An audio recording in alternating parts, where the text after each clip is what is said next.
Stand in the heat. Have you ever watched someone choose to stay when the whole world told them to walk away? When the sun burns so hot it strips everything down to what's real. No mercy, no shade, just truth. This is the story of a man who didn't need to be a hero. He just needed to be there. If you want to see how far love can reach when it's built on nothing but showing up, stay with me until the end. And when you're done, hit that like button and drop a comment with your city. I want to see how far this story travels. The heat that summer didn't just arrive. It settled in like something alive, something patient and mean.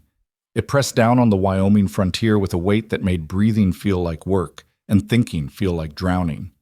The sky stretched white and merciless from horizon to horizon, and the dust that rose from the parched earth hung in the air long after the wagons passed, turning every breath into grit. Elias Mercer sat beneath the warped wooden awning outside Calloway's saloon, shoulders hunched over a tin plate of beans and cornbread. The awning had been built for cooler days, back when shade still meant something. Now it just framed the misery differently. Sweat darkened the back of his shirt in a wide V, and his hat brim cast a slim shadow across eyes that had learned not to expect much from the world. He ate slowly, methodically, the way a man eats when food is fuel and nothing more. Across from him, maybe 10 feet away, stood a little girl. She was barefoot, sunburned across her nose and cheeks in angry red patches that would peel in a day or two. Her dress, once blue, now faded to something between gray and dust, hung loose on a frame that had gone too long without enough. Her hair, tangled and knotted, fell past bony shoulders, but it was her eyes that stopped people. Hollow. Still, like she'd seen something that carved out everything soft and left only the shape of a child behind. Her name was Mara. She was 7 years old, and her parents had died the night before. No one in town talked about it directly. That wasn't the way things worked out here. You acknowledged tragedy the way you acknowledged a bad harvest, quietly, with a nod, and then you moved on because dwelling didn't plow fields or mend fences. The Hutchinsons had been passing through, heading west with promises of land and a fresh start. Their wagon had broken an axle just beyond the ridge, and by the time someone found them the next morning, the heat had already taken them both. Heat stroke, the doc said. Dehydration, bad luck. Mara had been found sitting between them, silent, her small hands resting on her mother's arm. Now she stood outside the saloon, watching Elias eat. She didn't beg, didn't speak, didn't move. She just stood there, and the whole town pretended not to see her. Elias chewed another bite of cornbread, jaw working slow. He didn't look at her, didn't acknowledge her, but his hand paused over the plate, and something in the set of his shoulders shifted, just barely, like a man bracing against a wind only he could feel.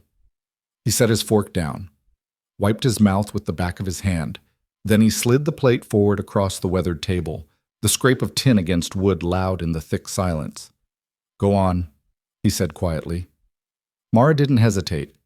She moved fast, too fast, like someone who'd learned that opportunity was a narrow window that closed without warning.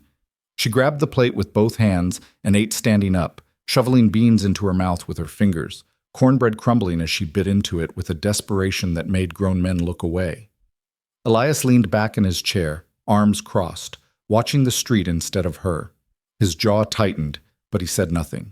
Behind him, the saloon door creaked open, and Sheriff Tom Garvin stepped out, thumbs hooked in his belt, eyes squinting against the glare. He was a big man, broad-shouldered, and graying at the temples, with the kind of face that had seen too much to be shocked by anything anymore. He looked at Mara, then at Elias. Hell of a thing, Garvin said. Elias didn't respond. Can't just leave her standing in the street. Ain't leaving her anywhere. Garvin sighed, scratching at his beard. Elias, you know how this works. Girl's got no kin here, no one to take her. We'll have to send word east, find a home, a church group, something. She's eating, Elias said flatly. I can see that. Then let her finish. Garvin studied him for a long moment, then shook his head. You got a soft spot showing, Mercer. Dangerous thing in this heat. Elias finally looked up at him, eyes hard. You telling me to let her starve? I'm telling you not to get attached to something you can't fix. The words hung in the air like smoke. Mara finished the beans, dragging her fingers across the plate to catch every last bit. She set it down carefully, then wiped her mouth with the hem of her dress. Her eyes flicked to Elias just once before dropping back to the ground. "Thank you," she whispered. Her voice was small, cracked, like it hadn't been used in days. Elias stood, chair scraping back. He picked up the empty plate and handed it to Garvin without a word, then walked past both of them toward the livery stable where his horse was tied. Mara watched him go, and then, without being told, she followed. The barn on Elias Mercer's property was older than the house. It leaned slightly to the east, weathered gray by years of sun and wind, but it was sturdy enough. The roof didn't leak, the doors still closed, and up in the loft, above the empty stalls where his two horses shuffled and stomped, there was a space where the air moved just enough to make sleeping possible. That's where he put her. He didn't ask if she wanted to stay, didn't make a speech about charity or kindness. He just climbed the ladder, cleared a space in the hay, and laid out an old horse blanket. "You sleep here," he said. "Don't go wandering at night. Coyotes come close sometimes." Mara nodded, eyes wide. "There's a barrel by the door. Water. You drink when you need to. Don't wait till you're dizzy." Another nod. Elias hesitated at the top of the ladder, one hand on the rail, looking at her in the dim golden light filtering through the gaps in the wood. She looked impossibly small up there, swallowed by shadow and dust motes. "You scared?" he asked. She thought about it, then shook her head. He didn't believe her, but he didn't call her a liar either. "All right then." He climbed back down, boots thudding on the rungs, and crossed the yard to the house. The door closed behind him with a soft click, and the evening settled in. Cicadas starting their nightly chorus, the last light bleeding out of the sky. Up in the loft, Mara sat on the blanket, knees pulled to her chest, and stared at the darkening world beyond the barn door. She didn't cry. She'd already done all the crying she had in her. The next morning, Elias found a pair of old sandals on the porch. They were too big for Mara, but they were better than nothing. He'd pulled them from a trunk in the back room, belongings left behind by someone who used to live here, someone he didn't talk about. He set them beside the barn door before dawn, then went about his work. When Mara woke and climbed down the ladder, she saw them immediately. She stood there for a long time, bare feet in the dirt, staring at the sandals like they might disappear if she blinked. Then she put them on. They flopped when she walked, leather straps loose around her ankles, but she didn't take them off. She wore them all day, even when the heat made her feet swell and the straps rubbed blisters she didn't mention. Elias noticed. He always noticed. That evening, he brought her a strip of cloth and showed her how to wrap it around the straps to cushion them. "Leather'll soften," he said. "Takes time." She nodded, watching his hands as he worked. "You got a name you like being called?" he asked. "Mara." "Mara," he repeated, testing it. "All right. I'm Elias." "I know." He glanced at her, surprised. "I heard the sheriff say it," she explained. Elias grunted, finishing the wrap. "Sheriff talks too much." Mara almost smiled. Almost. He handed the sandals back to her and she slipped them on again, wiggling her toes. The fit was better now. Not perfect, but better. "Thank you," she said again. Elias stood, brushing dust from his knees. "Don't thank me for what's decent." And then he walked back to the house, leaving her standing there in sandals that didn't quite fit and a world that didn't quite make sense anymore. Well, the town didn't know what to make of it. At first they assumed Elias was just being practical, keeping the girl out of sight until the sheriff could arrange something permanent. But days passed, and Mara stayed. She slept in the barn. She drank from the barrel. She wandered the edges of the property, staying close to the fence line, never straying far. And Elias let her. He didn't parade her around, didn't introduce her to anyone, but he didn't hide her either. When he rode into town for supplies, she sat on the porch and waited. When he worked the fence, she watched from the shade of the oak tree. When he cooked supper, he made enough for two. It wasn't charity, it wasn't pity. It was something quieter than that, something that didn't have a name. At the general store, Mrs. Calloway leaned across the counter, flour dust on her apron, and spoke in a low voice meant to sound concerned but edged with something sharper. "Elias, you know people are talking." He was counting coins, laying them out one by one. "People always talk. About you keeping that girl." I ain't keeping her. She's just there. For how long? He looked up at her then, eyes flat. Long as she needs. Mrs. Calloway pursed her lips. Sheriff says there's homes back east, good Christian homes, places that take in orphans. She ain't an orphan while I'm still breathing. The words came out harder than he intended, and the store went quiet. Two men by the door exchanged glances. Mrs. Calloway's face flushed. Well, she said stiffly, I suppose that's your business. It is. He scooped up his change, tipped his hat, and walked out. Behind him, the whispers started before the door even closed. Mara didn't speak much, but she listened to everything. She heard the way people's voices changed when they talked about her. The way they softened their words around Elias but sharpened them when he wasn't listening. She heard the pity, the suspicion, the judgment. She understood more than they thought she did. One afternoon, she was sitting on the porch steps, peeling an apple Elias had left for her, when a woman approached the fence. She was younger than Mrs. Calloway, with a kind face and a basket on her arm. Hello there, the woman said gently. Mara looked up but didn't respond. My name's Sarah. I live just down the road. She smiled. I thought you might like some cookies. I made extra. She held out the basket. Mara set the apple down and stood, moving slowly to the fence. She took one cookie, then stepped back. Thank you, she said quietly. Sarah's smile widened. You're very welcome, sweetheart. She paused, glancing toward the house. Is Mr. Mercer treating you all right? Mara nodded. You're not scared of him? Mara frowned. Why would I be scared? Sarah blinked, caught off guard. Oh, no reason. Some men, they're not good with children. Elias is good, Mara said firmly. Sarah studied her for a moment, then nodded slowly. I'm glad to hear that. She hesitated. If you ever need anything, you come find me, all right? My house is the one with the blue shutters. Mara nodded again, and Sarah left, basket swinging. When Elias came back from the south pasture that evening, Mara was still holding the cookie, uneaten. You gonna eat that or just look at it? He asked. She glanced down. She asked if you were good. Elias paused, one hand on the porch rail. What'd you say? I said you were. He looked at her for a long moment, something unreadable passing through his eyes. Well, he said finally, don't go spreading rumors. Mara smiled, just a little, and took a bite of the cookie. 3 weeks after Mara's parents died, the heat broke for a single night. A storm rolled in from the west, dark clouds churning, thunder rumbling low and long across the plains. The air cooled fast, and the first drops of rain hit the dry earth like a blessing. Elias was in the barn, checking the horses, when he heard it, soft rhythmic thumping from above.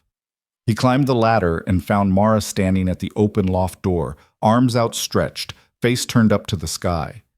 Rain soaked her hair, her dress, ran in rivulets down her arms. She was laughing. It was the first time he'd heard her laugh. You're gonna catch cold, he said. She didn't stop, didn't even look at him. Mara. It's raining, she said, breathless. It's really raining.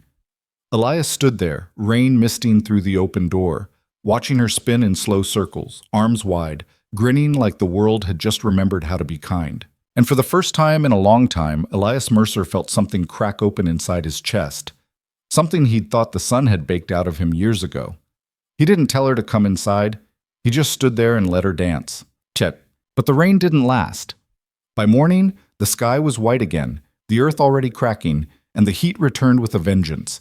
And with it came the whispers, louder now, sharper, harder to ignore. Because Mara wasn't just a child anymore. She was a question. And questions, in a town like this, demanded answers. The questions started small, the way most dangerous things do. At the mercantile, over bolts of fabric and tins of tobacco. At the church steps after Sunday service, voices hushed but insistent. In the saloon, where men nursed whiskey and spoke in that particular tone reserved for other people's business that they'd decided was somehow theirs. Why was Elias Mercer keeping that girl? What were his intentions? Was it proper for an unmarried man to house a child, especially a girl, without a woman present? What would people think? The town had always been good at thinking, less good at doing. Sheriff Garvin heard the talk, same as everyone else. He tried to ignore it at first, figuring folks would move on to fresher gossip once the novelty wore off. But the heat kept pressing down, and idle minds in a drought-stricken summer had nothing better to chew on than scandal, real or imagined. So one morning, he rode out to Elias's place. He found him in the corral, working with a young mare that had been skittish since birth. Elias moved slow and deliberate, hands steady, voice low and constant. The mare's ears flicked toward him, testing, weighing whether this human was worth trusting. Garvin leaned against the fence, watching. He'd known Elias for near on 15 years, since Elias had first arrived in the territory with nothing but a horse, a rifle, and a silence that suggested he'd left more than geography behind. They weren't friends exactly, but they'd built something close to respect. "She coming along?" Garvin asked. "Getting there." Elias ran a hand down the mare's neck, and she didn't flinch. "Progress." "That's good." Garvin shifted his weight. "Listen, Elias, we need to talk." "So talk." "About the girl." Elias's hand stilled on the mare's withers, but he didn't turn around. "What about her?" "Folks are concerned. Folks are always concerned about something. This is different." Garvin took off his hat, wiped sweat from his forehead. "You got a child living in your barn, Elias. No legal arrangement, no family ties. People are starting to ask questions that ain't gonna just blow over." "Let them ask." "It ain't that simple." Garvin's voice hardened slightly. "There's talk of bringing it to the territorial judge, making it official. Either you file for guardianship proper, or we find her a placement back east where there's families set up for this kind of thing." Now Elias did turn, eyes sharp. "Placement. Orphanages, church homes, good places. You ever been to one of those good places, Tom?" Garvin hesitated. "No." "Then don't stand there and tell me they're good." The mare shifted nervously, sensing the tension. Elias gentled her with a touch, but his gaze stayed locked on Garvin. "She's got a roof over her head," Elias said quietly. "She's got food, water. She ain't being hurt or scared or worked to the bone. What more do people want?" "They want it proper, legal. Legal don't mean right. Maybe not, but it means protected." Garvin put his hat back on, settling it carefully. "You file for guardianship, Elias, and this all goes away. Town council backs off. Judge signs the papers. She's yours in the eyes of the law, and nobody's got grounds to interfere." Elias looked away, jaw working. "And if I don't?" "Then I got to do my job. And my job says a child without kin needs to be placed with proper authorities." Garvin's voice softened. "I don't want to do that, Elias, but I will if you force my hand." The words settled between them like stones. Elias released the mare and walked to the fence, bracing his arms against the top rail. His knuckles went white. "She chose to stay," he said finally. "She's 7 years old. She don't get to choose." "She damn well should." Garvin sighed. "I know you mean well, but this ain't about what you want or what she wants. It's about what's lawful. And right now you're standing on the wrong side of that line." Elias turned his head, looking toward the barn where Mara was probably tucked into the shade, reading one of the 3 books he owned or just sitting quiet the way she did when the heat got too fierce. "How long do I got?" he asked. "Week, maybe 2 if I can stretch it." "That's it?" "That's all I can give you." Elias nodded slowly, something settling in his expression, resignation, maybe, or determination. Hard to tell which. "All right," he said. "I'll think on it." Garvin studied him for a long moment, then tipped his hat. "Don't think too long, Elias. Clock's ticking whether you like it or not." He mounted his horse and rode back toward town, dust rising in his wake. Elias stayed at the fence, staring at nothing until the mare came up behind him and nuzzled his shoulder. He reached back and scratched her ears. "Yeah," he muttered. "I know." That evening, Elias made stew. Venison and potatoes, carrots he'd traded for at the mercantile, an onion that had seen better days but still had some life in it. He cooked it slow over the fire, letting the flavors settle, and when it was ready he ladled 2 bowls and carried them out to the porch. Mara was already there, sitting on the top step, knees drawn up, watching the sun bleed out across the horizon. He handed her a bowl and sat down beside her, leaving a respectful distance between them. They ate in silence for a while, spoons scraping against tin, cicadas starting their evening song. "You know what guardianship is?" Elias asked eventually. Mara looked at him, cautious. "No." "Means someone takes legal responsibility for a child, signs papers, makes it official in the eyes of the law." She absorbed this, chewing slowly. "Like adoption?" "Similar. Not quite the same, but close enough." "Why are you telling me this?" Elias set his bowl down, hands resting on his knees. "Because the sheriff came by today. Said folks in town think it ain't proper, me keeping you here without it being legal. They want me to either file papers or let them send you east." Mara went very still. "East?" "To homes that take in children without families." "I don't want to go east." "I know. I want to stay here." Elias looked at her then, really looked at her, this small, stubborn girl who'd survived things no child should have to survive, and still found reasons to smile when it rained. "Thing is," he said carefully, "filing papers means standing up in front of a judge and saying I'm fit to raise you. Means people looking into my life, asking questions, making sure I got the means and the character to do right by you." "You do?" "Maybe. But that ain't for me to decide." Mara frowned, processing. "What if they say no?" "Then I don't know what happens." She looked down at her bowl, appetite gone. "Will you try?" Elias didn't answer right away.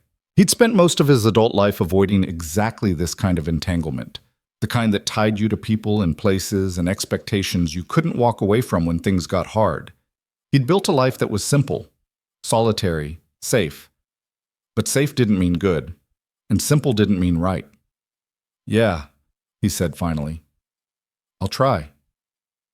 Mara's shoulders relaxed, just slightly, and she picked up her spoon again. They finished eating as the sky darkened, stars beginning to prick through the fading light. "Elias?" Mara said quietly. "Yeah?" "Thank you." He looked at her, this child who kept thanking him for things that shouldn't require gratitude, and felt that crack in his chest widen just a little more. "Finish your supper," he said gruffly. "Getting cold." She smiled, small but real, and did. But Chetan. Filing for guardianship turned out to be more complicated than Elias had anticipated. He rode into town the next day and met with a man named Howard Pierce, a lawyer who operated out of a cramped office above the barber shop. Pierce was thin and precise, with wire-rimmed spectacles and ink-stained fingers that moved constantly, shuffling papers, making notes, adjusting his collar. "Guardianship," Pierce said, tapping his pen against the desk. "Unusual request. That a problem?" "Not inherently, but the court will want documentation, proof of stable income, character references, evidence that you're capable of providing for the child's physical and moral welfare." Elias shifted in his chair. "I got a ranch. Small, but it pays. I ain't in debt, and I keep my word." "Commendable. But you'll need witnesses willing to attest to that. People of standing in the community. I don't exactly run in those circles." Pierce smiled thinly. "Then you'll need to start." He slid a form across the desk. "Fill this out. List your assets, your income, your history. I'll need at least 3 references, preferably landowners, business proprietors, or clergy." Elias stared at the form like it was written in a foreign language. "How long does this take?" he asked. "Depends on the judge's schedule.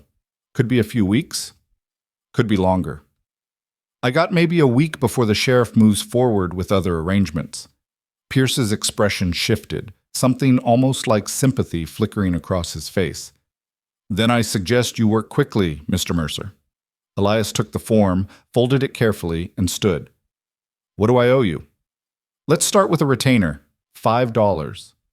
Elias counted out the coins, set them on the desk, and left. Outside, the heat hit him like a physical blow. He stood on the boardwalk, squinting against the glare, form tucked under his arm, and wondered how the hell he was supposed to find 3 people willing to vouch for a man they barely knew. He started with the obvious choice. The church stood at the far end of town, white clapboard with a modest steeple and a bell that hadn't rung in years due to a crack in the bronze. Reverend Martin was a kind man, soft-spoken and earnest, with a tendency to quote scripture even in casual conversation. Elias found him in the churchyard, tending to a small vegetable garden that fought a losing battle against the drought. "Elias," Martin said, straightening with a hand pressed to his lower back. "Good to see you. Been a while since you darkened our doorstep." "I ain't much for church." "So I've noticed." Martin smiled. "What brings you by?" Elias explained the situation, brief, factual, without embellishment. Martin listened, hands folded, face thoughtful. "Guardianship," he repeated. "That's a serious commitment." "I know. And you're prepared for what that entails, the responsibility, the sacrifice?" "I wouldn't be here if I wasn't." Martin studied him for a long moment. "I'll be honest, Elias. I don't know you well. You don't attend services. You keep to yourself. I've heard you're a hard worker, an honest man, but I can't speak to your character beyond reputation." Elias's jaw tightened. "So that's a no." "I didn't say that." Martin wiped dirt from his hands. "Let me meet the girl. Let me see how she is with you, how you are with her. If what I see convinces me you're doing right by her, I'll sign your paper." It wasn't what Elias wanted, but it was more than he'd expected. "Fair enough," he said. Martin extended a hand and Elias shook it. "Bring her by Sunday," Martin said. "After service. We'll talk." Elias nodded and left, one name down, 2 to go. The second name was harder. Samuel Whitmore owned the largest ranch in the county, a sprawling operation with over 100 head of cattle and a reputation for shrewd business. He was also the kind of man who didn't suffer fools and didn't hand out favors without expecting something in return. Elias rode out to the Whitmore place late in the afternoon, rehearsing what he'd say, knowing it probably wouldn't matter. He was right.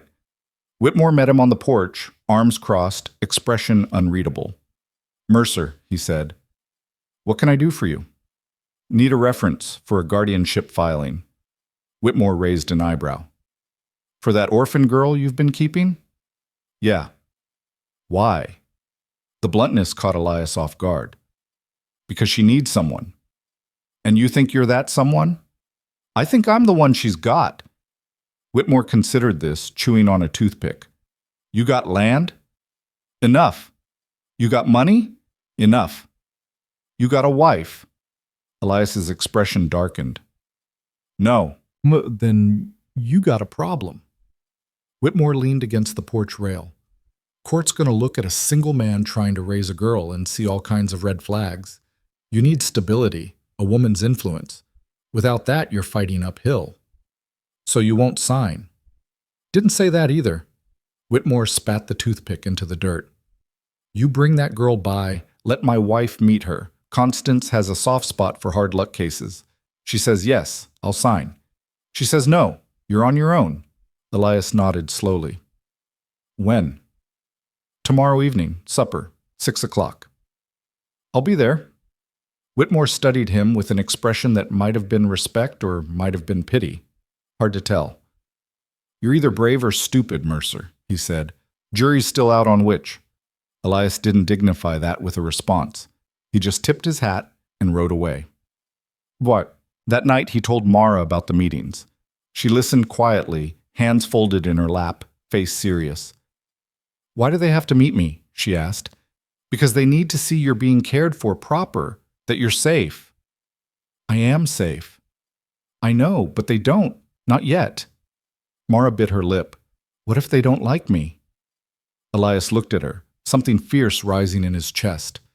"Then they're fools." She smiled a little at that. "You just be yourself," he said. "That's all anyone's got a right to ask." Mara nodded, but he could see the worry in her eyes, the fear that she'd somehow fail a test she didn't understand. He wanted to tell her it would be fine, that everything would work out, but he'd learned a long time ago not to make promises he couldn't keep. So instead, he said, "We'll get through it," and hoped like hell he was right. But Sunday came too fast. Elias cleaned Mara up as best he could, washed her hair in the barrel, combed out the tangles, dressed her in the least faded dress she had. She looked small and solemn, eyes wide with nervous anticipation. "You ready?" he asked. She nodded, though her hands twisted the fabric of her dress. They walked to the church together, Elias in his cleanest shirt, boots polished, hat in hand. The service had just let out, and people milled around the yard, talking in clusters, children running between the wagons. Heads turned as they approached. Whispers followed. Reverend Martin saw them and waved, his smile genuine. Elias. Mara. Thank you for coming. He crouched down to Mara's level, hands on his knees. I've heard a lot about you, young lady. Mara glanced at Elias, then back at Martin. Good things? Honest things, Martin said. Which is better? He stood, gesturing toward a bench beneath a cottonwood tree. Why don't we sit and talk a bit? They sat. Mara between the two men, her feet dangling above the ground. Martin asked gentle questions about her days, what she did, how she felt. He didn't press when she hesitated, didn't force answers she wasn't ready to give. After a while, he looked at Elias. She seems well-adjusted, happy, even. She's a tough kid. She'd have to be. Martin's gaze lingered on Mara. You understand what you're taking on, Elias. This isn't temporary. Once those papers are signed, she's your responsibility, for years. I understand. And you're prepared for that? Elias looked at Mara, who was watching a butterfly land on a nearby flower, her expression soft with wonder. Yeah, he said quietly. I'm prepared. Martin was silent for a moment, then nodded. All right, I'll sign. Relief flooded through Elias, sharp and unexpected. Thank you, he said. Martin smiled. Don't thank me. Thank her. She's the one who convinced me. Mara looked up, surprised. I did? You did, Martin said, just by being yourself. She beamed, and for a moment, the weight of the world seemed a little lighter. The next evening, Elias and Mara rode out to the Whitmore Ranch. The house was larger than Elias's entire property, a two-story structure with a wraparound porch and windows that gleamed in the fading light. Constance Whitmore met them at the door, a handsome woman in her 40s with sharp eyes and an air of quiet command. You must be Mara, she said warmly. Come in, sweetheart. Supper's almost ready. The meal was elaborate by Elias's standards. Roasted chicken, mashed potatoes, green beans, fresh bread. Constance kept the conversation light, asking Mara about her favorite things, her thoughts on the ranch, whether she liked animals. Mara answered politely, carefully, but as the meal went on, she began to relax, even laughing once when Constance told a story about a runaway pig that had terrorized the garden. Samuel Whitmore said little, but he watched, listened, noted the way Elias cut Mara's chicken without being asked, the way Mara glanced at him when she was unsure, the unspoken communication that passed between them. After supper, Constance took Mara to see the horses, leaving the men alone on the porch. Your wife's a good woman, Elias said. She is, Whitmore agreed. And she likes your girl. So you'll sign? Whitmore pulled out a cigar, lit it, took a long drag. Yeah, I'll sign. Elias exhaled, tension he hadn't realized he was carrying releasing from his shoulders. But hear me, Mercer, Whitmore continued, voice hard. You take this on, you see it through. That girl's been through enough. She don't need another person walking away. I won't. See that you don't. They stood in silence, smoke curling between them, the night settling in cool and vast. When Constance and Mara returned, Mara was smiling, cheeks flushed, talking about a mare she'd petted. Elias felt something settle in his chest, something that felt dangerously close to hope. The third reference came from an unexpected source. Mrs. Calloway from the general store appeared at Elias's door 2 days later, hat in hand, looking uncomfortable. I owe you an apology, she said without preamble. Elias blinked. For what? For judging without knowing, for listening to gossip instead of seeing what was right in front of me. She glanced past him, where Mara sat on the floor, playing with a wooden horse Elias had carved. That child's thriving. Anyone with eyes can see it, and you're the reason why. Elias didn't know what to say. I'd like to sign your reference, Mrs. Calloway continued. If you'll have me. Yeah, Elias managed. That'd be... yeah. She smiled, small but genuine, and handed him a sealed envelope. Already wrote it. Give it to your lawyer. Then she left, and Elias stood there holding 3 signatures that might just be enough to change everything. The hearing was set for the following Thursday. Elias wore his best clothes, hair slicked back, jaw freshly shaved. Mara wore a dress Constance Whitmore had given her, simple, blue, with white buttons down the front. They sat in the courthouse, a cramped room that smelled of old wood and older paper, waiting for Judge Callahan to arrive. When he did, he was a stern-faced man with white hair and eyes that missed nothing. The proceeding was brief. The lawyer presented the references. The judge read them, asked Elias a few questions about income and intent, and then turned his attention to Mara. "Young lady," he said, voice gentler than his appearance suggested, "do you want to stay with Mr. Mercer?" Mara looked at Elias, then back at the judge. "Yes, sir," she said clearly. "Why?" She thought about it, choosing her words carefully. "Because he stayed." The judge leaned back in his chair. "Stayed?" "When everyone else looked away, he stayed. When I was scared, he stayed. When I didn't know what to do, he stayed." Her voice was steady, certain. "He's good. And he's mine." The courtroom went absolutely silent. Judge Callahan's expression softened just slightly, and he looked at Elias with something that might have been approval. "Guardianship granted," he said, bringing down his gavel with a sharp crack. And just like that, everything changed. Elias walked out of that courthouse with papers in his hand that made Mara legally his, but the weight of what that meant didn't settle in until they were halfway home and she fell asleep against his shoulder in the wagon, trust so complete it made his throat tight. He'd signed his name to something permanent, something that couldn't be undone with a change of heart or a hard winter. The girl sleeping beside him wasn't just passing through anymore. She was his responsibility, his family. The word felt strange even thinking it. He'd been alone so long he'd forgotten what it meant to be tethered to another person's well-being, to have someone depending on him for more than a day's wage or a fair deal. But as the wagon rolled over the rutted road and Mara's weight grew heavier against him, something in Elias's chest that had been clenched tight for years finally loosened. When they reached the ranch, he carried her inside, not to the barn, but to the house. He'd spent the previous evening clearing out the small back room that had served as storage, sweeping away dust and cobwebs, setting up a narrow bed with clean sheets and a quilt he'd found in the trunk. It wasn't much, but it was hers. He laid her down gently, pulled the quilt up to her shoulders, and stood there for a moment watching her sleep.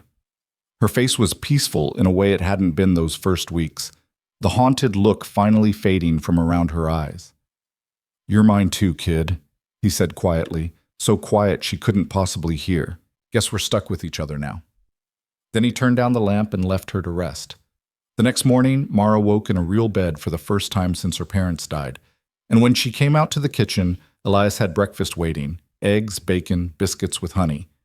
She sat at the table, taking it all in with wide eyes. "This is my room now?" she asked. "Not the barn?" "That's right." "Forever?" Elias poured coffee for himself, hesitated, then poured a small cup of milk for her. "Long as you want it." Mara picked up her fork, then set it down again. "Elias?" "Yeah?" "What do I call you?" The question caught him off guard. He'd been so focused on the legal aspects, the practical concerns, that he hadn't thought about the emotional architecture they'd need to build. "What do you want to call me?" he asked. She considered this seriously. "Are you my father now?" "In the eyes of the law, something close to it." "But not my real father." "No, your real father was the man who raised you before. I can't replace him, and I won't try." Mara nodded slowly, processing. "Can I just keep calling you Elias?" "That works fine." She smiled with relief and picked up her fork again. "Okay, good."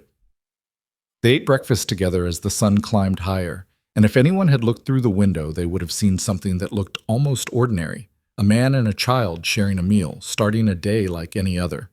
But ordinary was a miracle when you'd been expecting nothing at all. The town's reaction to the guardianship was mixed. Some folks, like Reverend Martin and the Whitmores, offered congratulations and genuine support. Others remained skeptical, their doubts dressed up as concern. A few simply couldn't let go of the impropriety of it all. A single man raising a young girl, no matter what papers he had. Elias heard the whispers but ignored them. He'd never lived his life for other people's approval, and he wasn't about to start now. What he didn't ignore was the moment, 3 weeks after the hearing, when he came back from checking fence lines and found Mara gone. The house was empty. The barn was empty. He called her name, voice sharp with rising panic, and got only silence in return. He searched the immediate property, then widened his circle, pulse hammering against his ribs. The sun was fierce overhead, and all he could think about was her parents collapsing in heat just like this, dying while she sat helpless beside them. He found her tracks leading east, toward the ridge where the Hutchinsons' wagon had been found. His stomach dropped. He saddled his horse and rode hard, following the small footprints in the dust. The landscape out here was unforgiving, rocky outcroppings, sparse vegetation, rattlesnakes sunning themselves on flat stones. Not a place for a child alone. He found her exactly where he feared he would.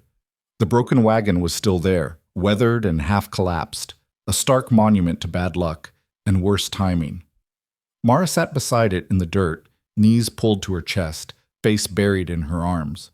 Elias dismounted slowly, approaching the way he would a spooked horse. Mara. She didn't look up. He crouched beside her, close enough to touch but giving her space. The ground here was hard-packed, scattered with the remnants of the Hutchinsons' belongings. A cracked water barrel, a torn canvas cover, a child's rag doll half buried in sand. "You remember this place," he said quietly. It wasn't a question. She nodded against her knees. "That why you came out here?" Another nod. Elias sat down fully, settling in beside her. The heat pressed down merciless, but he didn't rush her. He'd learned patience from horses and hardship both. "I wanted to say goodbye," Mara whispered finally. "Proper goodbye. I never got to before." "I understand." "Do you?" She lifted her head, and her face was streaked with dust and tears. "Everyone keeps saying I'm fine now, that I'm safe, that everything's better, and it is, but—" Her voice cracked. "But they're still gone. And I'm still here, and sometimes that feels wrong." Elias felt something twist inside him. He'd known grief himself, known the guilt that came with surviving when others didn't. He'd just never had to explain it to a 7-year-old. "It's not wrong," he said carefully. "It's just hard. There's a difference." "It doesn't feel different." "I know." He picked up a small stone, turned it over in his hand. "When I was younger, I lost people too. People I cared about. And for a long time I thought the best way to honor them was to stop caring about anyone else. Figured if I kept myself separate, kept moving, I wouldn't have to feel that hurt again." Mara wiped her eyes with the back of her hand. "Did it work?" "For a while. But it's a lonely way to live." He tossed the stone aside. "Your parents wouldn't want that for you. They'd want you to keep going, keep growing, keep finding reasons to be happy." "How do you know?" "Because that's what love is. Wanting the people you care about to have good lives, even when you can't be there to see it." She was quiet for a long moment, staring at the broken wagon. Then she said, very softly, "I miss them so much." "I know you do. Will it always hurt like this?" Elias considered lying, offering the kind of easy comfort adults sometimes gave children to make them feel better. But Mara deserved more than that. "Yeah," he said, "it probably will. But you learn to carry it different. It gets less sharp, less heavy. You figure out how to keep them with you without letting the grief take over everything else." Mara leaned against him then, a small weight against his shoulder, and he wrapped an arm around her. They sat there for a long time, two people who'd both lost more than anyone should have to lose, finding something like peace in the shade of a broken wagon and the truth between them. Eventually, Elias stood and offered her his hand. "Come on," he said. "Let's go home." Mara looked up at him, eyes red but clear. "Okay." She took his hand and he pulled her to her feet. Then he did something he'd never done before. He lifted her up and set her in the saddle, climbing up behind her. "We'll come back sometime if you want," he said. "Bring flowers or something. Make it a proper memorial." "I'd like that." He turned the horse toward home and Mara settled back against him, safe and solid. Behind them, the broken wagon stood silent in the heat, and the ghosts it held watched them go. After that day, something shifted between them. Mara stopped testing whether Elias would leave, stopped holding herself at a careful distance. She started asking for things, small things at first, like could she help with chores? Could she learn to ride? Could she sit with him on the porch in the evenings? Elias said yes to all of it. He taught her to curry the horses, to mend fence, to recognize the signs of weather changing. He wasn't particularly good with words, but he was good with showing, and Mara learned fast. She also started talking more. About her parents, about memories she'd been afraid to touch. Elias listened without trying to fix anything, and slowly those memories became less like wounds and more like treasures she could take out and examine without bleeding. But not everyone was content to let them build this fragile peace. The trouble came from a direction Elias hadn't anticipated. 6 weeks after the guardianship was granted, a man arrived in town asking questions. His name was Robert Hutchinson, and he claimed to be Mara's uncle, her father's younger brother, traveling from back east after finally receiving word of his brother's death. Elias first heard about it from Garvin, who rode out to the ranch looking grim. "We got a problem," the sheriff said without preamble. Elias was shoeing a horse, and he didn't stop working. "What kind of problem?" "The kind with a blood claim and a lawyer." Now Elias did stop. He straightened, hammer in hand, and looked at Garvin. "Explain." "Man named Robert Hutchinson showed up yesterday. Says he's Mara's uncle. Says he's got a right to her." Elias's grip tightened on the hammer. "She's got guardianship papers, legal and filed." "I know, and I told him that. But he's claiming that blood relation supersedes guardianship, especially when the guardian's not even a family friend." Garvin took off his hat, ran a hand through his hair. "He's filed a petition with the territorial court. Wants the guardianship overturned." The world seemed to tilt slightly. Elias set the hammer down with careful precision. "He have a legitimate claim?" he asked. "According to his lawyer, yeah. If he can prove kinship and demonstrate he's fit, the court might rule in his favor." "Where is he now?" "Staying at the boarding house. Asked to meet with Mara tomorrow." "Absolutely not. Elias, you can't refuse." "Watch me." Garvin's expression hardened. "You do that, and it looks like you're hiding something. Like you know your claim won't hold up under scrutiny. You want to fight this, you got to be smart about it." Elias stared at him, jaw clenched so tight it ached. "What are you suggesting?" "Let him meet her, supervised, on your property if that makes you feel better. Let him make his case and let Mara see who he is. Then when it goes before the judge, she can speak for herself same as she did before." "And if she chooses him?" The question came out rough, and Garvin's expression softened. "You really think she will?" Elias didn't answer. That evening, he sat Mara down and told her about her uncle. She listened without interrupting, face pale but composed. "Do I have to go with him?" she asked when he finished. "No, not unless a judge says so, and even then I'll fight it. But he's family, real family." "So am I now," Elias said firmly. "Papers say so. But more than that, I was here. I stayed. That counts for something." Mara twisted her hands in her lap. "What if he's nice?" "Then that's good. You deserve to know your family." "But what if he wants to take me away?" Elias reached out and took her hands, stilling them. "Then we'll deal with it, together. But Mara, listen to me. No matter what happens, you get a say in this. Your voice matters. Don't let anyone tell you different." She nodded, but her eyes were bright with fear. "I don't want to leave," she whispered. "I know. I want to stay here with you." Something in Elias's chest cracked wide open. He pulled her into a hug, awkward but fierce, and felt her arms wrapped tight around his neck. "Then we'll make sure that happens," he said into her hair. "I promise." It was the first promise he'd made her, and he meant every word. Robert Hutchinson arrived the next afternoon driving a rented buggy, dressed in a suit that marked him as city folk despite the dust of travel. He was younger than Elias expected, maybe 30, with his brother's eyes and a careful smile. Elias met him in the yard, Mara standing slightly behind him. "Mr. Mercer," Hutchinson said, extending a hand, "thank you for agreeing to meet." Elias shook it briefly. Didn't have much choice. "I suppose not." Hutchinson's gaze shifted to Mara, and his expression softened. Hello, Mara. I'm your Uncle Robert, your father's brother. Mara didn't respond, fingers gripping the back of Elias's shirt. Hutchinson crouched down to her level, still smiling. You probably don't remember me. You were very young when I left for Boston, but I remember you. You had your mother's eyes even then. What do you want? Mara asked quietly. The bluntness seemed to catch him off guard. I want to get to know you, to make sure you're all right. I'm fine. I'm glad to hear it. But when I received word about your parents, about what happened, his voice caught, genuine emotion flickering across his face. I came as soon as I could. I couldn't let you grow up alone, not when you have family who cares about you.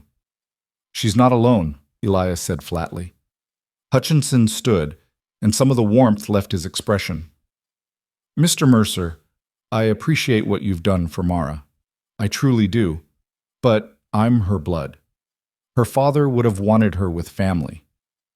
Her father would have wanted her safe and happy. She's both. With a stranger, I'm not a stranger anymore. They stared at each other, tension thick between them. Mara stepped forward slightly. Can I ask you something? Hutchinson's attention snapped back to her. Of course. Where were you when Mama and Papa died? He blinked. I was in Boston. I didn't know. It's been almost 3 months. It took time for the letter to reach me. And then I had to settle my affairs, arrange travel. Elias was here the next day, Mara said simply. He gave me food and water and a place to sleep. He didn't wait for letters or arrangements. He just stayed. Hutchinson's jaw tightened. Mara, I understand you're grateful to Mr. Mercer, but gratitude isn't the same as family. I can give you a real home, education, opportunities you won't have out here in the middle of nowhere. This is my home. It's a ranch in the desert. It's my home, she repeated, louder now. And Elias is my family. The papers say so. Papers can be changed. Elias stepped forward, putting himself between Hutchinson and Mara. I think it's time for you to go. Hutchinson's expression hardened.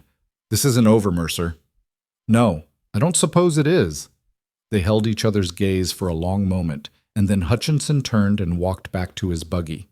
He climbed up, took the reins, and looked back one last time. I'll see you in court, he said. Then he drove away, leaving dust and tension in his wake. Mara moved to stand beside Elias, watching the buggy disappear down the road. He seemed sad, she said quietly. Maybe he is. Does that mean he's right? Elias looked down at her. No, it just means this is complicated. I don't want complicated. I just want to stay here. Then that's what we'll fight for. She slipped her hand into his, and they stood there together until the dust settled and the world was quiet again. The hearing was scheduled for 2 weeks later, and those 2 weeks felt like standing on the edge of a cliff waiting for the ground to give way. Elias consulted with Pierce, who was less optimistic than he'd been before. Blood relation is powerful in the eyes of the law, Pierce explained, especially when it's a direct uncle. If Hutchinson can demonstrate stable income, good character, and suitable living arrangements, the judge may rule that Mara belongs with him. Even if she doesn't want that? Her wishes will be considered, but she's a child. The court ultimately decides what's in her best interest. And they think her best interest is being dragged back east to live with a man she doesn't know? Pierce's expression was sympathetic but firm. They might think her best interest is being raised by blood family in a city with schools and churches and society. You're fighting perception as much as law here, Elias. Elias left that meeting feeling like he was drowning. He threw himself into work, mending things that didn't need mending, riding fence lines until his horse was exhausted. Anything to keep his hands busy and his mind from spiraling. Mara noticed. She always noticed. One evening, she found him in the barn, working on a saddle that was already perfectly functional. You're worried, she said. I'm fine. You're a terrible liar. Despite everything, Elias almost smiled.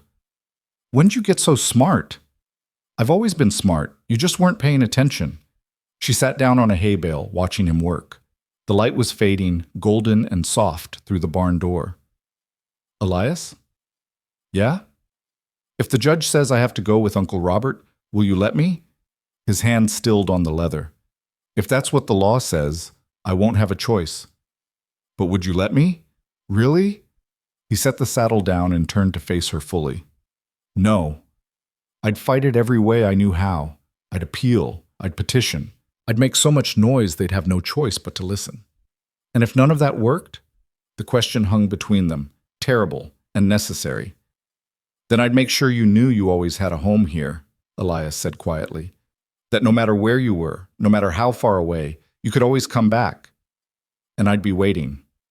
Mara's eyes filled with tears, but she didn't let them fall. You promise?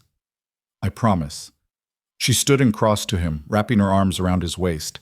He held her tight, this small, fierce girl who'd chosen him against all logic and reason, and prayed to a deity he wasn't sure he believed in that he wouldn't have to let her go. The day of the hearing arrived with cloudless skies and suffocating heat. Elias and Mara sat on one side of the courtroom, Hutchinson and his lawyer on the other. Judge Callahan presided, looking no more pleased to be there than anyone else. Hutchinson's lawyer spoke first, laying out his client's claim with practiced efficiency. Robert Hutchinson was blood family. He had steady employment as a clerk in Boston, respectable lodgings, and connections to ensure Mara received proper schooling and moral guidance. He had traveled considerable distance and expense to claim his niece, demonstrating commitment and care. Pierce countered by emphasizing the existing guardianship, the stability Mara had found with Elias, the trauma of uprooting her again.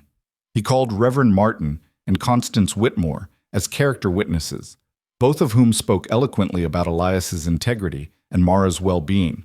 But the strongest testimony came from Mara herself. Judge Callahan called her forward, and she walked to the witness stand with her head high, small hands gripping the rail. Mara, the judge said gently, I need you to answer some questions honestly. Can you do that? Yes, sir. Do you understand that Mr. Hutchinson is your uncle? Your father's brother? Yes, sir. And he wants to take you back to Boston to live with him. Do you understand that too? Yes, sir. How does that make you feel? Mara was quiet for a moment, choosing her words carefully. Scared. Why scared? Because I don't know him, and Boston isn't home. Hutchinson leaned forward, face earnest. Mara, I know we're strangers now, but we're family. I can give you things Mr. Mercer can't: education, culture, a future beyond this desert. Mara looked at him directly. Elias gave me something you didn't. What's that?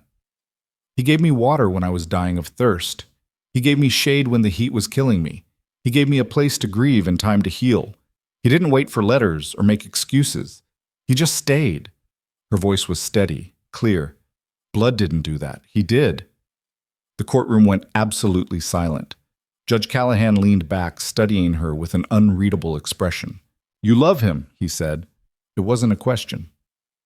Yes, sir. And you want to stay with him? More than anything.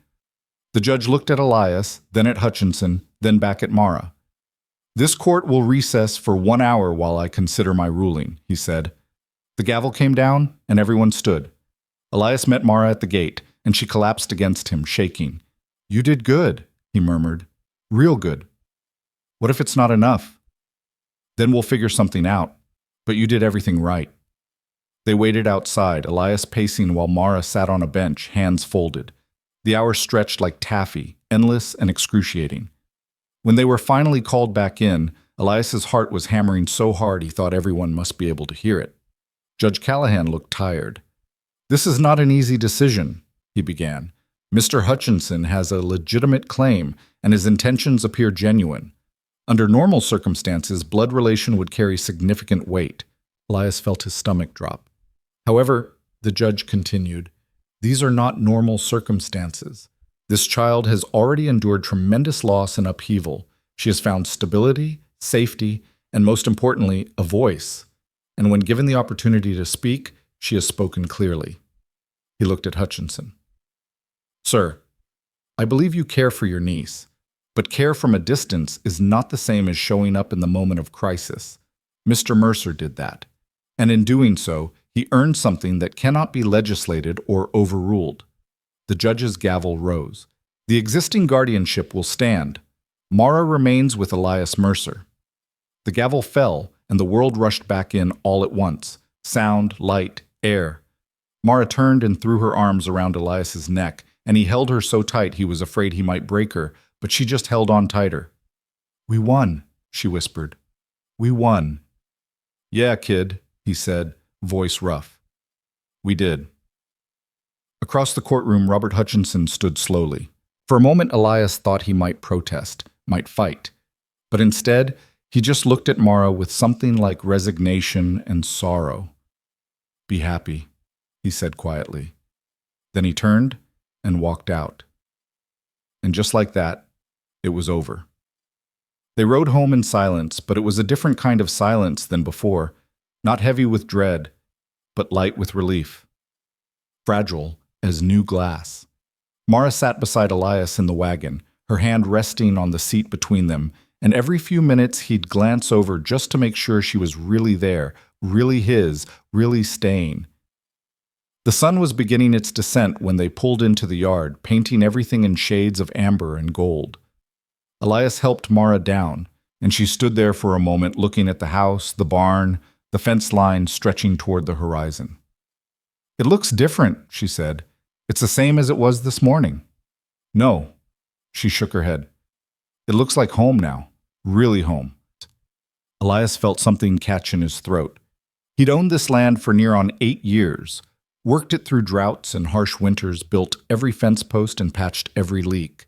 But it had never been more than a place to him, a roof, a purpose, a way to keep moving forward without having to think too hard about where he'd been. Now, watching Mara walk toward the porch like she belonged there, he understood the difference between a place and a home. She turned back to him, squinting against the low sun. "Can we have supper outside tonight? On the porch?" "If you want." "I want." She smiled, and it was the kind of smile that made the last 3 months of worry and fighting feel worth every second. "I'll set the table." She disappeared inside, and Elias stood there in the yard listening to the sounds of her moving through the house. Footsteps, the scrape of chairs, the clatter of plates. Normal sounds, everyday sounds, the kind he'd gotten used to without realizing it. He unhitched the horse, led it to the barn, and took his time with the brushing and feeding, letting the familiar motions settle him. The fear that had been coiled tight in his chest for weeks was finally starting to unwind, but it left behind an exhaustion he hadn't anticipated. When he came back to the house, Mara had set 2 places at the small table on the porch, tin cups and plates arranged carefully. A jar of wildflowers she must have picked earlier sitting in the center. "When'd you do that?" he asked, gesturing to the flowers. "This morning, before we left. I thought—" She paused, suddenly uncertain. "I thought if we came home, I wanted it to feel like celebrating." Elias looked at those flowers, scraggly things, half wilted from the heat, nothing special, and felt his eyes burn. "It does," he said quietly. "It feels exactly like that." They ate beans and cornbread as the sky turned purple and the first stars pricked through the darkness. Cicadas sang their endless song, and somewhere in the distance a coyote called out, lonely and wild. Mara pushed beans around her plate, eating slowly, thoughtfully. "Do you think Uncle Robert was sad?" she asked eventually. Elias considered the question. He could have lied, could have told her not to worry about it, but they'd built something on honesty, and he wasn't about to undermine that now. "Probably," he said. "Losing family's hard, even when you didn't know them well. I feel bad for him." "That's because you got a good heart." She looked up at him. "Is it wrong that I'm glad the judge said no, that I didn't have to go?" "No. It ain't wrong to want to stay where you feel safe." "But what if he needed me? What if he was lonely?" Elias set down his fork and turned to face her fully. "Mara, listen to me. You're 7 years old. It ain't your job to fix grown folks' loneliness or make them feel better about choices they made. Your uncle's a grown man. He'll figure out his own life. You just focus on being a kid. But no buts. You get to be selfish about this. You get to choose what's best for you. That's not cruel. That's survival." She thought about this, chewing her lip. "Did you ever have to choose like that? Between what someone else needed and what you needed?" Elias went very still. The question hit closer than she probably realized, dragging up memories he'd spent years trying to bury. "Yeah," he said finally, "I did." What happened? He looked out at the darkening land, jaw tight. I chose wrong. Stayed when I should have left. Tried to fix something that was already broken beyond repair. By the time I figured that out, I'd lost more than I could afford to lose. Is that why you came here, to Wyoming? Part of it. Mara was quiet for a moment, then said, I'm glad you came here. Even if it was because of something sad. Elias glanced at her, this small girl with eyes too old for her years and a capacity for grace he didn't entirely understand. Me too, kid, he said. Me too. They finished eating as full dark settled in, and when Mara started nodding off in her chair, Elias sent her to bed. He cleaned up the dishes, banked the fire, and stood on the porch for a long time listening to the night. Tomorrow, he thought. Tomorrow they'd start fresh. Tomorrow the fear would be gone and they could just be what they were. A man and a girl learning how to be family. But tomorrow came with complications he hadn't anticipated. The town, having watched the legal battle with intense interest, now seemed divided on what the outcome meant. Some folks nodded approvingly when they saw Elias and Mara together, treating the judge's decision as vindication. Others whispered that blood should have won out, that there was something unnatural about a bachelor rancher raising a little girl. Legal papers be damned. Elias ignored it all, same as he always had. But Mara, who was more attuned to social currents than he'd given her credit for, started to notice. A week after the hearing, she came home from town where Elias had left her with Mrs. Calloway while he picked up lumber, and her face was troubled. What happened? He asked. Nothing. Mara, she sighed. Some ladies were talking at the store. They didn't know I could hear them. Elias's jaw tightened. What'd they say? That you only kept me because you felt guilty, that I'd be better off with real family, that the judge made a mistake. She looked up at him, eyes searching. Did he make a mistake? No. How do you know? Because you're still smiling. Because you sleep through the night now. Because when you talk about the future, you sound like you believe in it. He crouched down to her level. Those ladies don't know a damn thing about what we got here, and their opinion don't change the facts. What are the facts? That you're mine, and I'm yours, and anyone who's got a problem with that can take it up with Judge Callahan. Mara smiled a little at that. You sound mad. I am mad, but not at you. She threw her arms around his neck, sudden and fierce, and he held her close. I don't care what they say, she whispered. I know where I belong. Good. Don't forget it. But the whispers didn't stop. If anything, they intensified as the weeks passed and it became clear that Elias and Mara weren't going anywhere. Some of it was genuine concern, twisted by gossip into something uglier. Some of it was boredom looking for a target. And some of it was the simple human tendency to distrust anything that didn't fit neatly into expected categories.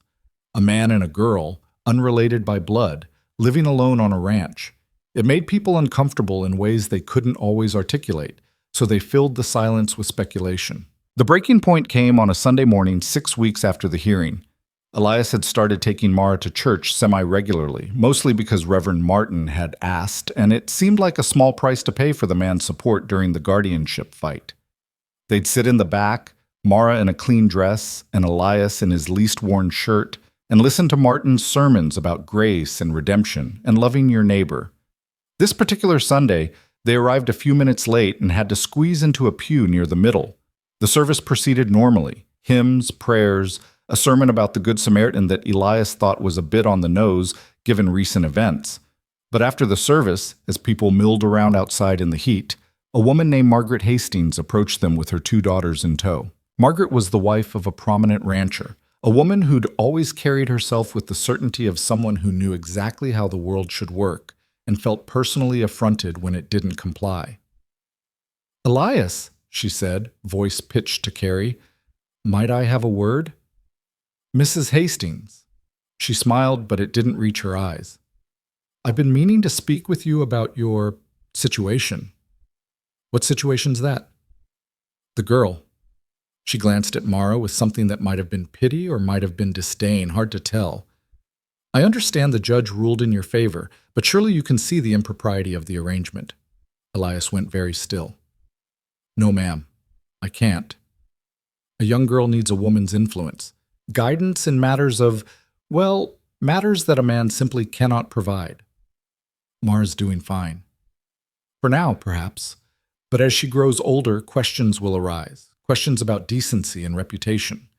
Margaret's voice dropped to a conspiratorial tone that somehow managed to be even louder. People talk, Elias, and what they're saying isn't kind. Let them talk. It's not about you, it's about her. Margaret looked at Mara again. A girl's reputation is her most valuable asset. If she grows up in circumstances that invite speculation, it could damage her prospects considerably.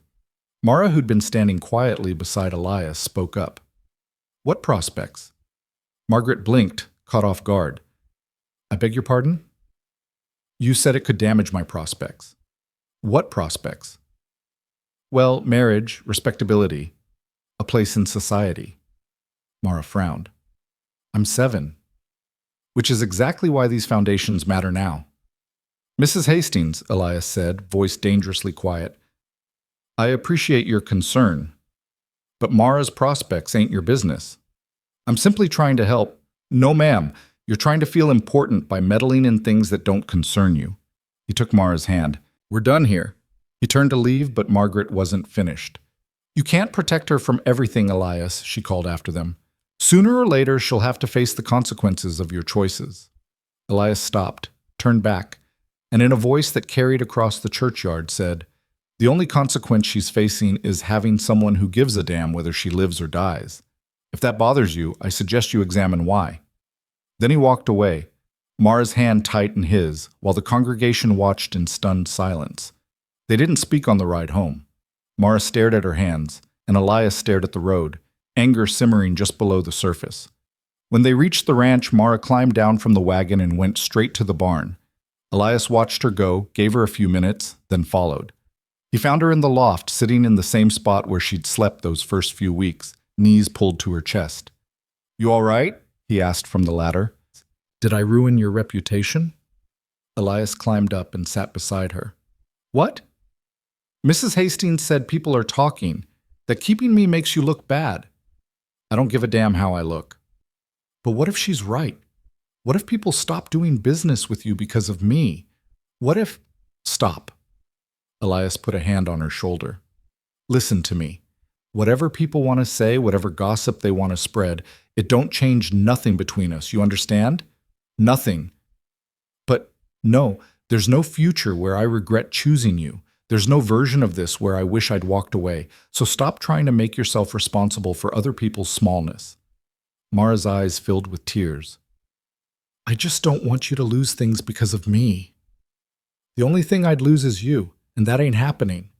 She leaned against him, and he wrapped an arm around her shoulders. What Mrs. Hastings said, Mara murmured, about me needing a woman's influence, is that true? Elias sighed. Probably some truth to it. There's things I can't teach you, things I don't know about being a woman in this world. So what do? We figure it out, same as we figure out everything else. They sat there in the dusty quiet of the barn, and Elias made a decision. 2 days later, he rode out to the Whitmore Ranch. Constance was in her garden, working despite the heat, wide-brimmed hat shading her face. She looked up as Elias approached, wiping dirt from her hands. Elias, this is a pleasant surprise. Mrs. Whitmore, got a minute? Of course. She gestured to a bench in the shade. What's on your mind? Elias sat, turning his hat in his hands. I need advice. About Mara. Constance's expression softened. What kind of advice? The kind I ain't qualified to give. About growing up. Being a girl in a world that judges her for things she can't control. He met her eyes. I know how to teach her to work hard and think straight and stand up for herself, but there's whole parts of life I don't understand, parts she's going to need help with. Constance was quiet for a moment, then smiled gently. You're asking if I'll help guide her. If you're willing. Oh, Elias, I'd be honored. Relief flooded through him. I can't pay much. I don't want your money. I want to help that girl thrive. Constance leaned forward. Bring her by once a week. We'll have tea, work on lessons, talk about whatever's on her mind. She can learn things from me that you can't teach her, and that's all right. It doesn't make you any less her father. The word hit him square in the chest. Father. He'd been avoiding it, dancing around it, calling himself her guardian because it felt safer, less presumptuous. I ain't her father, he said quietly. Aren't you? Constance raised an eyebrow. What do you call someone who feeds a child, shelters her, fights for her, worries about her future, and loves her enough to admit when he needs help? Elias didn't have an answer for that. Bring her Thursday afternoon, Constance said. We'll start then. He nodded, throat tight. Thank you. Don't thank me. Just keep doing what you're doing. That girl's lucky to have you. When Elias told Mara about the arrangement, she was nervous at first, worried it meant she wasn't good enough as she was. But he explained it the way Constance had framed it, not as fixing something broken, but as adding tools to help her build the life she wanted. The first Thursday, Mara came home with flour on her dress and a smile on her face, talking a mile a minute about learning to make biscuits and discussing books and hearing stories about Constance's own childhood. She said I remind her of herself at my age, Mara said, eyes bright. Stubborn and curious and too smart for my own good. Sounds about right, Elias said, and Mara laughed. The visits became a routine, and slowly something shifted. Mara started carrying herself with a new kind of confidence, like she was building an identity beyond just the orphan who'd survived, beyond the girl people whispered about. She was becoming someone in her own right, sharp and thoughtful and fiercely loyal. And Elias, watching her grow, felt something he'd thought died years ago stirring back to life. Pride. Summer bled into fall, and with the change in seasons came a change in the town's attitude. Not everyone, certainly. There were still those who looked at Elias and Mara with suspicion or judgment. But slowly, grudgingly, most folks started to accept them. Maybe it was seeing Mara thrive. Maybe it was Constance Whitmore's quiet endorsement. Maybe it was just time wearing down resistance the way water wears down stone. Whatever the reason, the whispers faded to background noise, and life settled into something almost ordinary. Elias taught Mara to ride properly, graduating her from sitting in front of him to her own saddle on the gentler mare. She took to it like she'd been born on horseback, fearless and laughing when the mare kicked into a canter. He taught her to shoot, starting with tin cans lined up on fence posts, showing her how to breathe, how to steady her hands, how to respect the weight of what she was holding. Why do I need to know this? She asked. Because out here, you can't always wait for someone to protect you. You need to be able to protect yourself. She nodded seriously and practiced until her arms shook, until she could hit the cans more often than not. He taught her to read weather in the sky, to sense when the wind was shifting, to know by the feel of the air when rain was coming or when the heat would break. And in return, she taught him things he hadn't known he needed to learn. She taught him that laughter wasn't frivolous, that joy in small things. A bird's nest, a perfect sunset, cookies fresh from the oven, wasn't weakness. She taught him that talking about hard things didn't make them worse, that sometimes the only way through grief was straight down the middle of it. She taught him that being needed wasn't a burden, it was a gift. One evening in late October, with the air finally cooling and the leaves on the cottonwood starting to turn, Mara came out to the porch where Elias was repairing a bridle. Can I ask you something? She said. Always. Do you ever miss being alone? The question surprised him. He set down the leather and looked at her.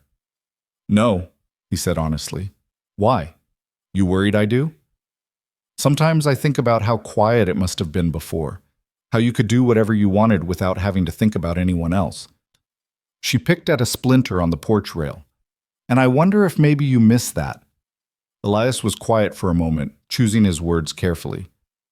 It was quiet, he said finally, and I could do what I wanted, but you know what I couldn't do? What? Matter. I worked and ate and slept, and none of it meant anything beyond just existing. There was no one to notice if I did good work or made something beautiful or had a hard day. He looked at her. You changed that. Now when I fix something, you see it. When I make supper, you're there to share it. When I have a hard day, there's someone who gives a damn. Mara smiled, small and soft. I give a damn? I know you do, and that's worth more than all the quiet in the world. She moved closer and leaned against him, and he put an arm around her shoulders. Elias? Yeah? I'm glad we found each other. Me too, kid. Me too. They sat there as the sun went down and the stars came out, two people who'd been broken by the same merciless heat and found in each other something worth rebuilding for. And for the first time in longer than either of them could remember, the future didn't feel like something to survive. It felt like something to look forward to. Winter came to Wyoming with the kind of cold that settled into your bones and didn't let go. The first snow fell in early November, transforming the harsh brown landscape into something softer, quieter, almost gentle. Mara stood at the window watching it come down, her breath fogging the glass, wonder written across her face. "You ever seen snow before?" Elias asked from the stove where he was making coffee. "Once, when I was really small, but I don't remember it much." "Well, you're about to get real familiar with it. We got months of this ahead." She turned to him, eyes bright. "Can we go out in it?" "After breakfast. Got chores to do first." But she was already pulling on the coat he'd bought her in town. Too big still, but she'd grow into it, and the boots that Constance had passed down from her own daughters. She looked up at him with such pure anticipation that he couldn't help but smile. "All right," he relented. "Chores can wait a bit." They went out into the yard together, and Mara spun in circles with her face tilted up, catching snowflakes on her tongue. Elias watched her, this child who'd known such darkness, and still managed to find joy in something as simple as falling snow, and felt something in his chest expand until it almost hurt. She bent down and scooped up a handful of snow, packing it experimentally. "Elias?" "Yeah?" The snowball hit him square in the chest.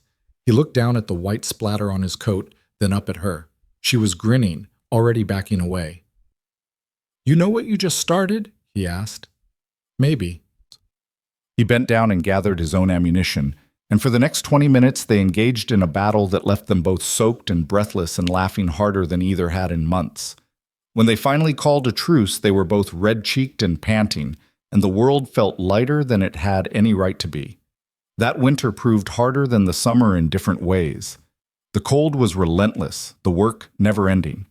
There were frozen water troughs to break, animals to feed and shelter, firewood to split and stack. But they fell into a rhythm, Elias and Mara working side by side, learning each other's patterns and strengths. Mara proved tougher than her small frame suggested.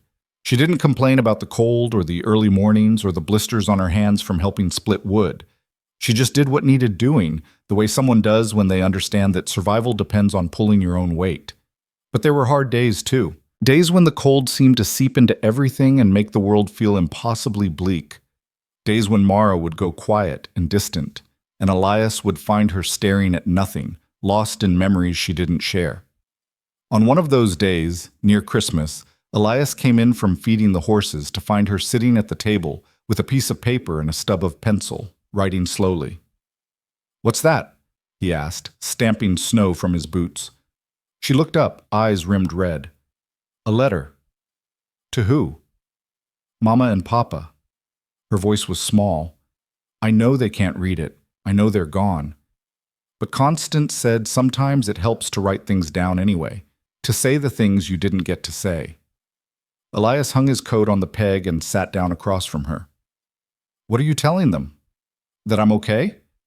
That I found someone who takes care of me? That I miss them, but I'm not stuck anymore?" She wiped her eyes with the back of her hand. "Is that stupid?" "No. That's brave." "It doesn't feel brave. It feels sad." "Sometimes those are the same thing." She nodded and went back to writing, and Elias sat with her in the quiet warmth of the house while the snow piled up outside and the grief did what grief does, took up space, demanded acknowledgement, and slowly began to settle into something she could carry without it crushing her. When she finished the letter, she folded it carefully and held it in both hands. "What do I do with it now?" she asked. "Whatever feels right." She thought for a moment, then stood and walked to the fireplace. She looked back at him once, checking, and he nodded. She placed the letter on the flames and watched it catch and curl and turn to ash, her lips moving silently. When it was gone, she came back to the table and climbed into his lap, something she hadn't done in weeks, being conscious of growing older and what that meant. "I'm glad I have you," she whispered against his shoulder. Elias held her close, This child who was becoming his in ways that had nothing to do with papers or courts or blood. "I'm glad I have you too," he said. Christmas came quiet and simple. Elias had never been one for celebration, but he made an effort for Mara's sake. He cut a small pine from the property and set it up in the corner of the main room. Mara strung popcorn and dried berries to decorate it, and Constance had sent over a few glass ornaments that caught the firelight and threw tiny rainbows across the walls. On Christmas morning, Elias gave Mara a doll that Constance had helped him pick out: cloth body, porcelain face, yellow yarn hair. Mara clutched it like it was made of gold. "She's beautiful," Mara breathed. "You like her?" "I love her." She looked up at him. "I didn't get you anything. You being here is enough." "That doesn't count." "Sure it does." But later that day, after they'd eaten a modest Christmas dinner and were sitting by the fire, Mara pulled something from her pocket and handed it to him shyly.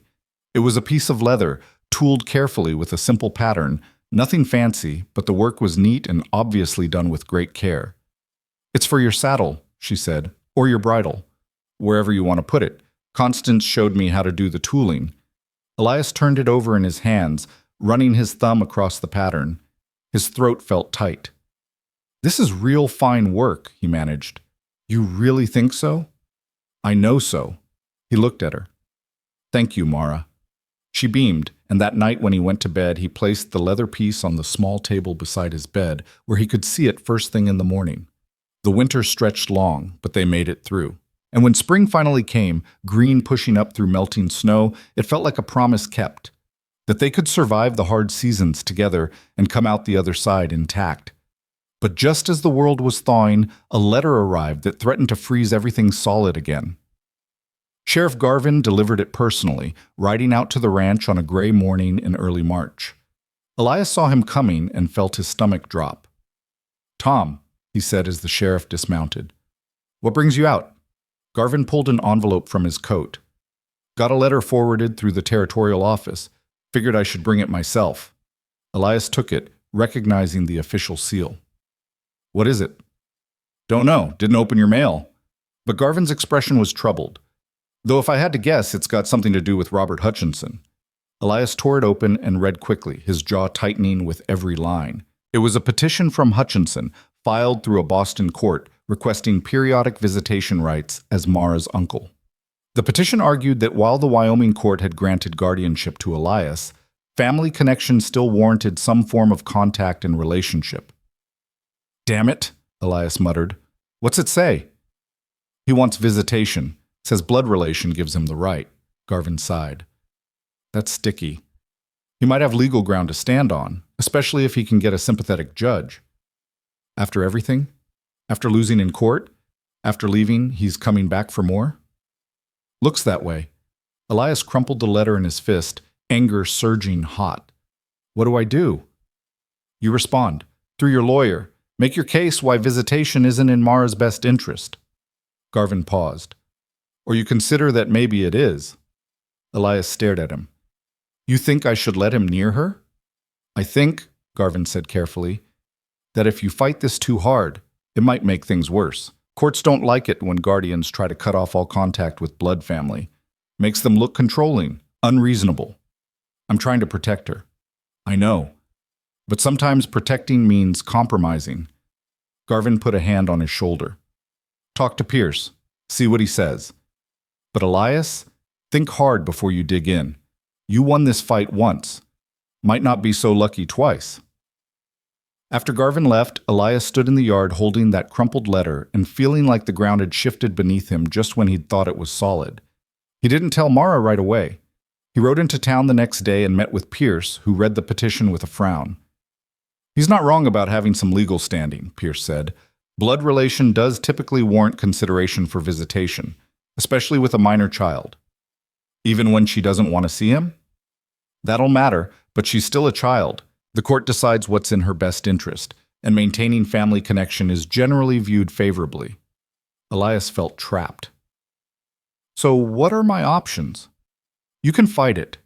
Argue that Hutchinson abandoned his claim when he lost the guardianship case, that forcing visitation would be disruptive and harmful to Mara's stability.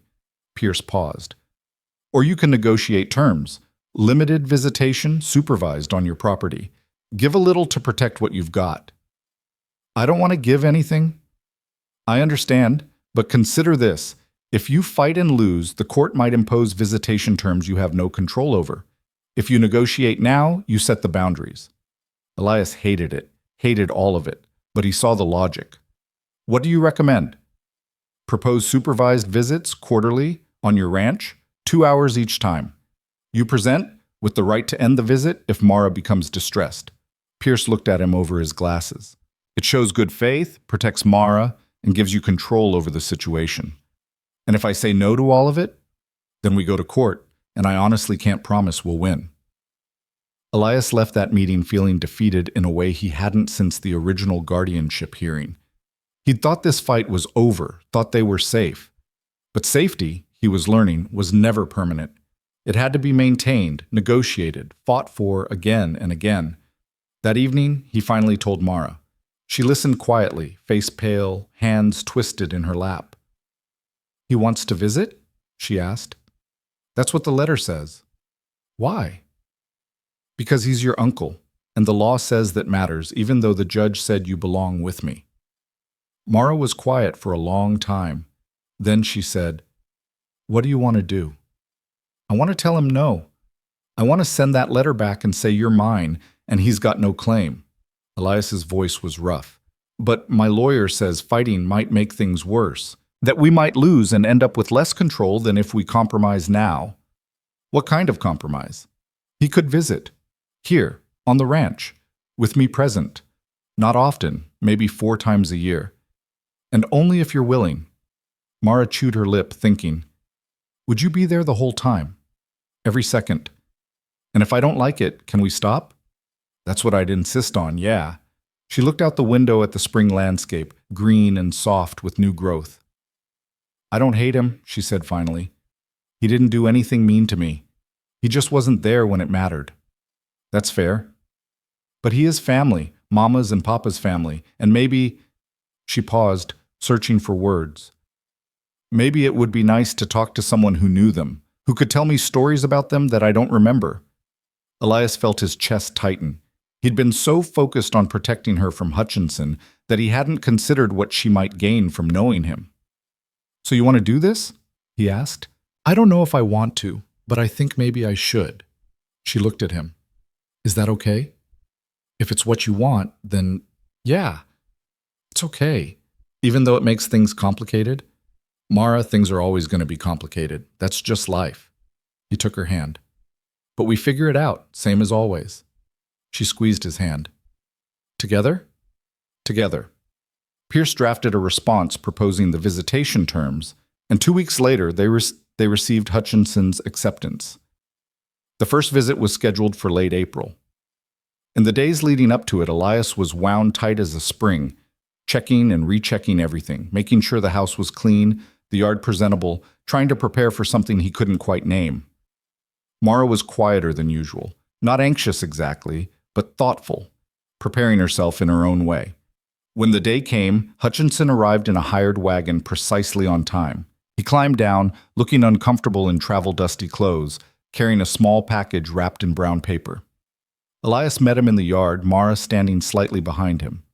Mr. Mercer, Hutchinson said, formal and stiff. Hutchinson, thank you for agreeing to this. I know it wasn't easy. It wasn't my first choice, Elias said bluntly. But Mara wanted to meet with you, so here we are. Hutchinson's gaze shifted to Mara. Hello, Mara. Hello, Uncle Robert. He held out the package. I brought you something. From Boston. Mara glanced at Elias, who nodded slightly. She stepped forward and took the package, unwrapping it carefully.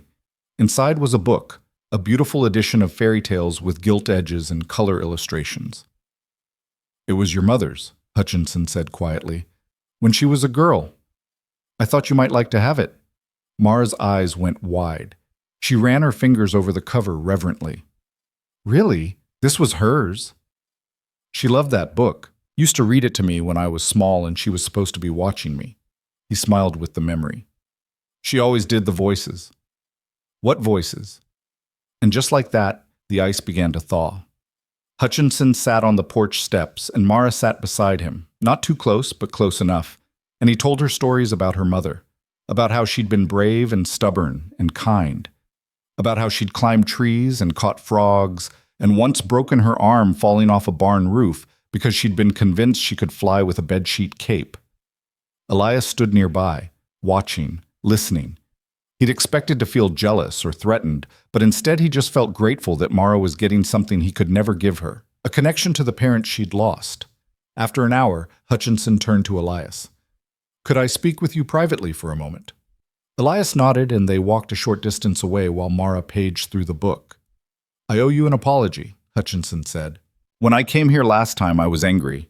At myself, mostly, for not being there sooner, for not being the one who saved her. And I took that anger out on you by trying to take her away." "Yeah, you did. I see now that would have been a mistake. Not because you're better than me, I don't know if you are, but because she chose you, and that matters." He looked back at Mara. "She's happy here. I can see that, and I was wrong to try to disrupt it." Elias studied him, looking for the trap, but found only sincerity. "I don't want to be her father," Hutchinson continued. "I can't be. She already had one, and he's gone. But maybe I could be her uncle, really be it, someone who cares about her, who shows up when it matters, who she knows she can turn to if she needs to. That what you want? That's what I'm asking permission for." Elias thought about all the people in Mara's life now, Constance teaching her, Reverend Martin checking in, the Whitmores inviting her to supper. She was building a web of support, people who cared about her in different ways. Maybe Hutchinson could be part of that too. "All right," Elias said. "But here's the terms. You want to be her uncle? You be consistent. You don't promise things you can't deliver. You don't disappear for months at a time. And you respect that I'm her guardian. I make the decisions about her welfare." "Agreed. And if you ever try to take her from me again, I won't," Hutchinson said firmly. "You have my word." They shook hands, and something that had been twisted tight in Elias's chest finally loosened. The visits became a regular thing, not quarterly, but every few months when Hutchinson could manage the trip from Boston. He brought books and stories, photographs of Mara's parents from before she was born, small pieces of a history she'd thought was lost forever. And slowly, carefully, he became what he'd promised. Not a threat, but family. Spring turned to summer and the heat returned, but it felt different this year. Less oppressive, less cruel. Maybe because they'd survived it once before and knew they could do it again. Mara turned 8 in July, and Constance threw a small party with cake and lemonade. A few families from town came: the Whitmores, Reverend Martin, Mrs. Calloway, and her husband. Even Sheriff Garvin stopped by with a gift, a pocket knife he'd had engraved with Mara's initials. Watching Mara laugh with the other children, cake frosting on her face and joy in her eyes, Elias felt like he was seeing a miracle. This girl who'd stood silent and hollow-eyed in the dust just a year ago was now vibrant and alive, surrounded by people who cared about her. Constance came to stand beside him, watching the children play. "You did good, Elias," she said quietly. "I just gave her a place to land. You gave her more than that. You gave her a reason to believe the world could be kind again." "Well," she patted his arm. "That's no small thing." That night, after everyone had gone and Mara was in bed, Elias sat on the porch looking at the stars. He thought about where he'd been a year ago, alone, purposeless, just going through the motions of existing. He thought about a small girl standing in the heat, hungry and desperate and trusting him with nothing but need. He thought about all the ways that moment could have gone differently, all the reasons he could have given for walking away. And he was grateful, fiercely, overwhelmingly grateful, that he hadn't. The door creaked behind him, and Mara padded out in her nightgown, the doll he'd given her at Christmas tucked under one arm. "Can't sleep?" he asked. Too excited. She sat down beside him. "It was a good birthday." "Yeah, it was." They sat in comfortable silence, listening to the cicadas and the night wind. "Elias?" "Yeah? When we first met, why did you help me? Really?" He'd asked himself that question 100 times and never found a satisfactory answer. But sitting there with her, safe and loved and looking toward a future that held possibility instead of just survival, maybe the answer didn't matter as much as what came after. "Because you were there," he said finally, "and I could. Sometimes it's that simple." "I'm glad it was you," she said. "Glad you were the one who was there." "Me too, kid." She leaned against him, and they watched the stars wheel overhead, two people who'd found each other in the worst moment and made something good from it. Inside the house, the clock ticked toward midnight. Outside, the world was vast and indifferent. But here, on this porch, in this moment, they had everything that mattered. They had each other. Summer gave way to fall and fall to another winter, and the seasons turned the way they always did. But Elias and Mara turned with them, growing together, learning together, building something that would outlast drought and cold and every hardship the frontier could throw at them. On a crisp October morning 2 years after that first meeting in the dust, Elias was working in the barn when Mara came running from the house, waving a piece of paper. "Elias! Elias, look!" He set down the bridle he was mending. "What is it?" "Letter from Uncle Robert. He's getting married, and he wants us to come to Boston for the wedding." Elias took the letter, read it quickly. Hutchinson was indeed getting married, and he'd written a heartfelt invitation for both of them to attend. "That's real nice," Elias said. "You want to go?" Mara's excitement dimmed slightly. "It's so far away." "It is." "Would you come with me?" "Of course I would. If you want to go, we'll figure it out." She bit her lip, thinking, "I've never been on a train before." "Me neither." "Would we be gone a long time?" "Probably a week or two, but the ranch will keep. We can get the Whitmore boys to watch the animals." Mara looked down at the letter, then back up at him. "Can I think about it?" "Take all the time you need." She went back to the house, and Elias returned to his work, smiling to himself. 2 years ago, the idea of traveling halfway across the country would have been unthinkable. Now it was just a decision to make together. That evening, over supper, Mara brought it up again. "I think I want to go," she said, "to see Uncle Robert get married, to see Boston." "All right, we'll make it happen." "But Elias..." "Yeah?" "This is home. Boston might be exciting, but this is home, right here." He looked at her across the table, this girl who'd become the center of his world without him quite knowing when it happened, and felt his throat tighten. "Yeah," he said, "this is home." She smiled, and they finished their meal planning the trip, talking about trains and cities and all the things they'd see together. Later, after Mara had gone to bed, Elias stood on the porch looking out at the land he'd worked for years. The same land where he'd first seen a hungry child and made a choice that changed everything. He thought about that moment a lot these days, not with regret or wonder, but with quiet gratitude for whatever instinct or grace or pure dumb luck had made him slide that plate of food across the table instead of turning away.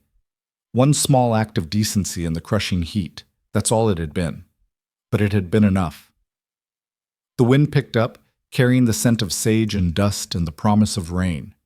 Elias closed his eyes and listened to the sounds of home, the creak of the barn, the rustle of grass, the gentle breathing of the child sleeping safe inside. "You still got me, kid," he murmured to the night. And somewhere in her dreams, Mara smiled, because she knew it was true. They'd found each other when the heat was unbearable and hope was scarce, two broken people who didn't know they were looking for family. They'd fought for each other, chosen each other, built something real from nothing but stubbornness and love.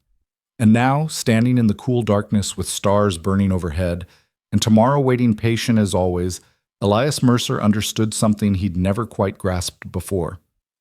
Home wasn't a place you found. It was something you built. One day at a time, one choice at a time. One small act of staying when everyone else walked away. And sometimes, if you were lucky enough and brave enough and foolish enough to try, you got to watch it grow into something beautiful, something worth every hard season, something worth everything. The door opened behind him, and Mara padded out, wrapped in a quilt, eyes sleepy. "Can't sleep again?" he asked. "Just wanted to make sure you were still here." "I'm still here." "Promise?" "Promise." She moved to stand beside him, and he wrapped an arm around her shoulders, holding her close. Above them, the stars blazed cold and distant. Around them, the frontier stretched vast and unforgiving. But between them, in that small space where a man and a child stood together against the darkness, there was warmth, there was light, there was home. And that was enough. It was more than enough. It was everything.